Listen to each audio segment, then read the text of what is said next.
A notion worth examining. The phrase "man's best friend" is often used to describe the relationship between humans and dogs.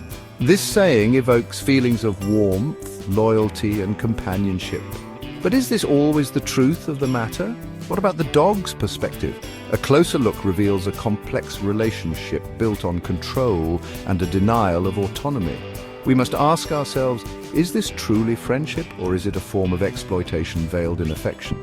This image, so commonplace, reveals the power dynamic at play. The leash, a symbol of control, dictates the dog's movements.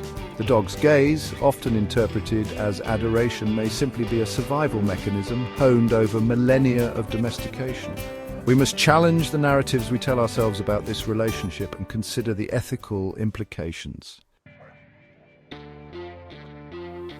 Dogs, like all living beings, possess an inherent desire for freedom. They are born with the instinct to roam, forage, and socialize on their own terms. Yet, domestication has stripped them of these fundamental liberties. Their diets are controlled, their movements are restricted, and their natural behaviors are often suppressed. We decide when they eat, when they walk, and even when they relieve themselves.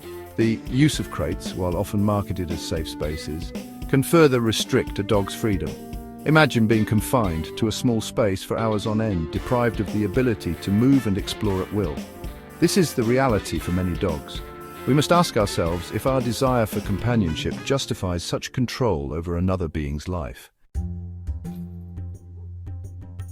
The commercialization of animals further complicates the ethics of pet ownership. Dogs are bought, sold, and traded like commodities, perpetuating a system that values profit over well-being. Puppy mills, notorious for their inhumane conditions, churn out puppies to meet consumer demand. Shelters overflow with unwanted animals, many of whom will be euthanized due to lack of space and resources. This cycle of breeding and abandonment highlights the disposable way in which society often views companion animals.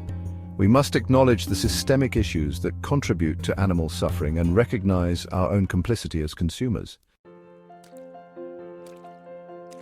Many people express concern for animal welfare. They support animal shelters, condemn factory farming, and advocate for stricter animal cruelty laws. Yet these same individuals often fail to see the contradiction in their own actions as pet owners. How can we reconcile our love for our companion animals with the restrictions we impose upon them? The dissonance arises from a fundamental disconnect between our values and our actions. We may claim to value animal autonomy, yet we continue to participate in a system that denies it. This cognitive dissonance allows us to maintain a positive self-image while perpetuating harmful practices. It is time for honest self-reflection. We must confront the uncomfortable truths about our relationship with animals and strive for greater ethical consistency in all aspects of our lives.